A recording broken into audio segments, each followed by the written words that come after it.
Hey everybody, what is going on? Hexlex here, got another Master Duel video for you, and it's Monday, which of course means it's time for one of our weekly viewer specials.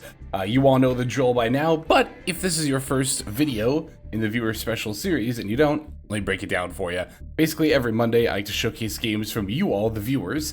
That way we can see some strategies and decks that I don't normally have time to get to, and you can show off your cool games, we can all cheer each other on, come together as a community, it's a good time. If you want to get your game into the viewer special, you'll just need to head down to the description below of this video. There, one of the links you'll see is our invite link to our Discord server, the Hexlexplex. There is a channel there under the Master Duel section called Viewer Special Submissions. Just drop your 9-digit player ID there, and I can view your publicly saved replays. Please do make sure that you're double checking this ID is entered correctly and that your replays are set to public. That way I can see your games. But yeah, that's pretty much all I got for you, so let's get right on into it.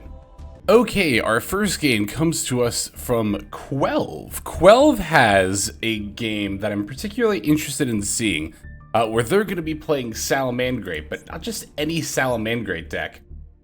This is actually Salamangreat FTK. They say Salamangreat FTK is just a raging about losing Maliss too much today coat match. Haven't seen too many solid FTKs on YouTube, thought it would be funny to post this with an anti-Maliss sentiment. So, the idea here, I guess, that we're burning with the Awakening of the Possessed Greater Inari, as well as the trap card Spiritual Fire Art, rather, through an eye. Basically, this card has the ability when it's special summoned by its effect, click damage to your opponent equals the original attack of one monster they control your choice. When it's set from the field to the graveyard, you can add a Spiritual Fire Art or Possessed Spell trap card, which can add the Spiritual Fire Art here, which also deals damage equal to the attack of a fire monster that you tribute. Alright, I'm very eager to see how this one plays out. And then our opponent, as mentioned before, is going to be on Maliss. This is an extremely standard looking Maliss build. Alright, let's go ahead and get right on into it. Yeah, it's been a hot minute since I've had Salamangreat here on the channel, which is a deck that I really do like. But the FTK variant, I had no idea this existed, so let's see how this plays out. Now, it's a 2-turn game, even though it's an FTK, because I imagine we have to activate the trap card during, like, our opponent's draw phase or something. Alright, so Salad of Fire going for Gazelle, linking into Balinx. This is all pretty standard stuff so far, and now Balinx searches, Gazelle summons, Gazelle gets to dump probably Spinny. I'm eager to see at which point the combo line diverges. How do you summon this thing, by the way? By sending a face-up spellcaster and a face-up level 4 lower fire monster you control to the graveyard. Oh, and this is like you can summon it from deck. Okay. Yeah, I played the Earth version of this card in Adamancipator a while back. Okay. Yeah, it's weird. These greater... What are they called? Awakening of the Possessed Greater, like, you know, entities, whatever you want to call them. They're one of the few monster effects that can actually activate from the deck, as in your deck will glow yellow. Alright, what have we missed so far? I don't think too much. This all looks fairly standard so far. Making the second Raging Phoenix under the Sanctuary, that way we get the Spell Trap search. Oh no, we're going for the Weasel search. Oh, and then Weasel, okay. That's how we put stuff on our opponent's field to burn them. I think I'm understanding now. Alright. Gonna link off the Weasel and the Gazelle here for Hita. Then Hita plus Raging Phoenix for Promethean Princess? Yeah, okay. Prom Princess revives Hita, and then we're gonna link into another 4. This might be the Pyro Phoenix. Yeah, here we go. And then we can use Weasel to put the Raging Phoenix onto our opponent's field. Yep, okay. Oh, that's right. I forget you can burn with the Pyro Phoenix effect too. Yeah, if a link summon monster is special summoned to your opponent's field, except during the damage step, you can target one of those monsters and inflict damage to your opponent equal to that monster's original attack. I hadn't even considered using that with the Weasel's effect. That's really cool. And then they're already at 2400, so yeah, we just link off the the possessed search the spiritual fire art.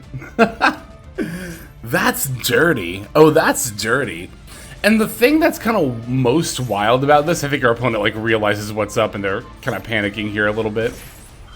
The thing that's really wild about this is that you really only have to add this greater Awakening of the Possessed Greater Monster as well as the Trap card to a regular Salamangreat deck. There's really not much else you have to run out of the ordinary. It's just a matter of like doing the combo line with your existing salad cards differently. I mean, at this point, our opponent can do what they want. There's no way they can stop this, I'm pretty sure. We're even going to triple tack them. That's so gross. Just for the sheer rubbins. It's like we're still going here, linking into another Pyro Phoenix, I see. Popping their whole board before drawing. And then letting them draw rather, and then flipping up the Spiritual Fire Art for the FTK. That's it. Yeah, I saw Salamangreat FTK. I saw that a couple of days ago when I was kind of scrolling through the viewer special submissions, and I was really curious, but I was like, you know what? I'm not going to watch it just yet. I'm going to wait until I record the video so I can get my first impression. And I'm very impressed, honestly. Yeah, adding just 2 cards to your Salad main deck all of a sudden makes you able to FTK your Maliss opponents, or any opponent really, but we especially like FTKing the Maliss opponents. All right, good stuff. Let's go ahead and take a look at our next duel. All right, next game comes to us from Runther, aka Runther True Duelist over on the Discord server, who is playing, let's see here, is this a Duelist Cup game? Let's see, I think these are all going to be from the Duelist Cup here. So basically, we're going to be watching some Gem Knight gameplay, some pure Gem Knight gameplay. We'll just go with the top one here. Let's see, I think this duel should be against Maliss. Let's see. But yeah, we've seen Gem Knight in combination with Tier Limits last week, but we haven't seen Pure Gem Knight, and Pure Gem Knight is actually a going second deck, so we don't even mind losing the coin flip here, especially when we open cards like Nibiru and Red Reboot. Red Reboot actually very good right now against, yep, Maliss, because Maliss is really dependent on their trap cards to be able to combo even on their turn 1. So having the Red Reboot is very nice for that. Of course, it's also just a great card against trap cards in general, but yeah, when the best deck of the format is relying pretty heavily on trap cards, it becomes pretty good to main deck, especially if you're going second. Looks like our opponent here has a very early backup secretary, playing right into our Nibiru though. That is kind of something that I've noticed while playing Maliss, is that if you open like even one extender, you end up playing into Nibiru if you're not careful a lot of the time. But they're going to pivot to Link Spider, and they have that Wizard at Ignister they added off of backup at Ignister, so they can still combo out from here. I still think we timed the Nibiru fine. It's like, it's weird, right? Because our opponent wasn't comboing in the typical order, so it's hard to know when they would have used Wizard, or if they would have just tried to hold it in case we had Nibiru. If they end up doing the latter, if they end up holding it, then Nibiruing early I think was the good call. But you just never know what your opponent's going to do, and sometimes the best play is dependent on what your opponent's going to do in the future. I think this is one of those scenarios. They've got that alt art access code. I want the alt art access code, but like, I don't know. I kind of can't justify pulling for it right now.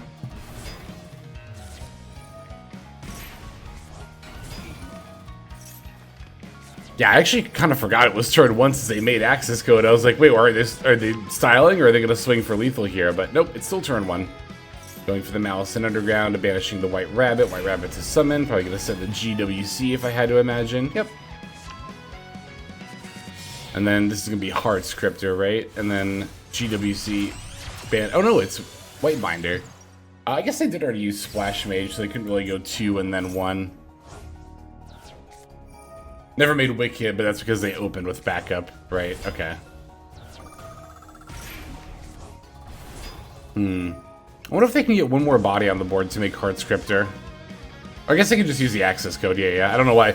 I was like, oh, we'll just keep the access code around. Doesn't really do anything. Oh, they're going to make the Allied Code Talker. Interesting. I don't know if I would have made that or the Heart Scripter. I mean, I guess this can revive the access code on top of the other two. Alright. Let's see what they end up doing here. Well, they're going to max C for starters. We have a call by for that, thankfully. Top decking Brilliant Fusion seems really good here. Although we did already have Gemknight Dispersion, which is also just an insanely good card. We even have 2 copies, so we can do both the Search effect and the Fusion Summon effect, just like on rip from our hand. Looks like we're starting with the Fusion Summon effect.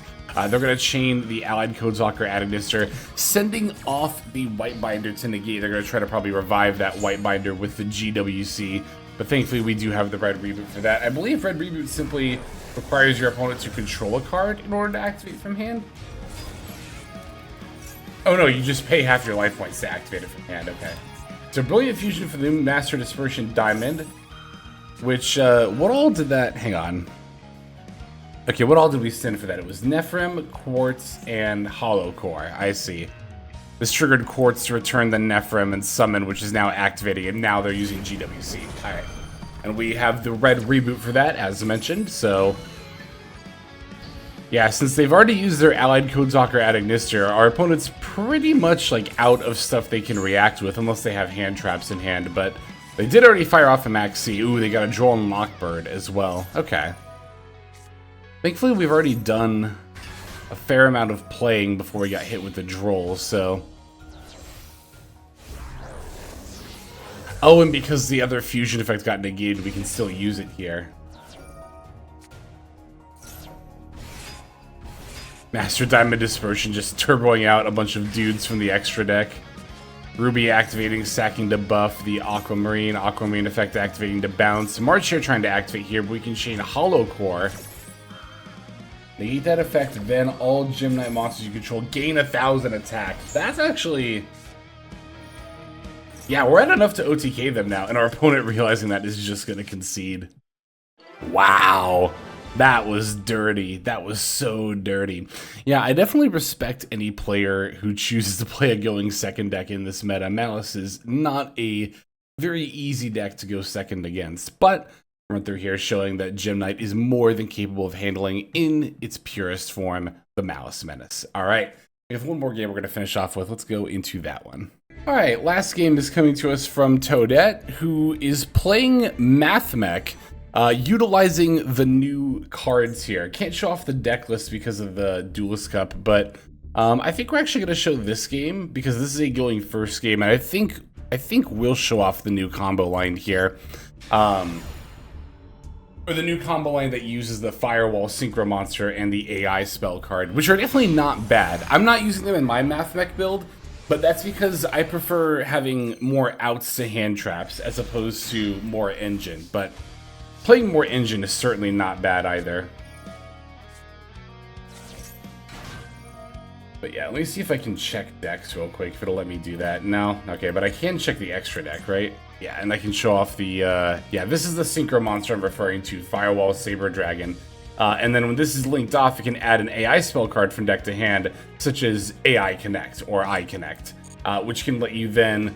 Because the Firewall Saber Dragon will have returned Wizard Adagnister to your hand, you can then use the Eye Connect to reveal it, and then add Circular from deck to hand. But looks like we opened Circular in this hand anyway. Because we already have Super Factorial, we get to go for the Equation here. Going for the Alimbertion. I think the line that Toadette's using also has some different sequencing to it as well. So, eager to see that too.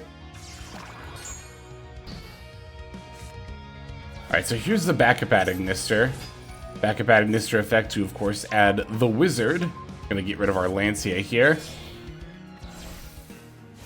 I like choosing to keep both the Call By and the Equation over the Lancia. I think that's good in this situation. Just having another piece of extension plus a response for a hand trap. And obviously we want Super Factorial. Okay, here we are gonna get to see Firewall Saber Dragon being Synchro Summoned with backup Adagnister and Wizard Adagnister. Saber Dragon adds the backup Adagnister back to hand, then it gets linked off with the Lingerie Bow into Splash Mage. This will now trigger Firewall Saber Dragon's effect to activate, adding AI Connect. And now we can activate AI Connect, revealing the backup Adagnister, summoning it, and then adding a Mathmech card from deck to hand. And yeah, that's basically how you pivot from backup Adagnister to full Mathmech combo. If you didn't already have access to circular, then instead of diameter, you would have just added circular there. So yeah, I don't know if we're on 3. Oh, no. Toadet's got their deck list here in the Discord server. Looks like they're only on 1 iConnect. Which I've seen some people on 3. I think if you're going to do this, you should really only play the 1, because it's searchable anyway. But that extra deck slot is really what kind of gets me more than anything else. Plus, I just like Small World way too much. I think Small World is so good in Mathmech. Again, this is definitely not bad either, though. Wow, we're really pulling out all the stops here, going for the G-Golem Crystal Heart, reviving the Transcode Talker. Oh, and then that way we can go into the Heat Soul. Yeah, because Heat Soul requires 2 different attributes of Cyberse monsters. Which is easy to forget until you're no longer able to link summon it, and then you realize everything is dark. And then, yeah, here's the Allied Code Talker Adagnister. That'll activate some of the transcode as well as the Heat Soul. Set 2, and then passing over to our opponent. Terahertz sending off the D-Save Worm, Heat Soul drawing. You always draw that circular when you're playing Mathmech. Alright, once again, we're up against Maliss. We're going to use Underground to banish Chessy Cat. Chessy Cat F to banish another Maliss and Underground from hand. That's a little bit weird. I guess maybe... Well, I mean, if they have March Hare... Okay, they have White Rabbit normal summon, I see. So Allied Code Talker Adagnister is going to negate and then banish the White Rabbit. Of course, White Rabbit can summon itself back, but... We're going to not only chain the Super Factorial, but even if White Rabbit can summon itself back here, that looks bad, but I think it's actually fine. And then we get to call by the Lingaribo on our Super Factorial. That's disgustingly good. Oh, but... Oh, wait, no, March Hare can't banish Lingaribo. It can only banish Malice cards, that's right. But yeah, I think negating and banishing White Rabbit is totally fine there. It keeps them off the trap card, and yes, they can just revive the White Rabbit, but that also is going to be 1 less body they have access to later. And then also, we're just doing Super Factorial anyway, so by the time the chain resolves, we can get rid of one of the bodies here. And we also answer the Lingaribo, which is 1 less body for them to use as well. Basically, they're going to need another extender here, and they're going to have 1 less card in hand to extend with, like that backup Adagnister. Exactly like that backup Adagnister. Alright, March Hare going to get linked off for the Link Decoder. Looks like they might have another backup Adagnister in hand. Nope, they're just going to concede. And there we have it. Got 3 people beaten up on Maliss this week. I always love to see it, especially with such cool builds. Thank you, Toadette, as well as everybody else who submitted. We could not do the viewer submissions without you all. The specials, rather, without your submissions. So, really do appreciate not just the people who were featured, but everybody who submitted. Again, love seeing those come in every week. And I do go through and watch a lot of them, even the ones I don't feature. So, yeah. But anyway, that's going to go ahead and do it. Let us move on to our outro. Hey everybody, Hexlex here. Thank you so very much for watching all the way to the very end of the video, which by the way is one of the best ways to support the channel. Speaking of supporting the channel, take a look at the names on screen. These are folks who have been so generous as to either join as a YouTube member or subscribe over on patreon.com/Hexlex to support. There's also perks for doing so. If you would like to see YouTube videos early, as well as some exclusive videos that get uploaded to YouTube, but for one reason or another I decide not to publish, definitely go ahead and hit that join button to see content early, as well as some exclusive content. If you're looking for more exclusive content, over on patreon.com, I upload exclusive videos that are not posted on YouTube just about every single day. Whether you choose to subscribe over on Patreon, join as a YouTube member, or simply continue to watch, your support is greatly appreciated. Thank you so very much. But for now, this is Hexlex. I am signing out, and I hope that you have a fantastic day.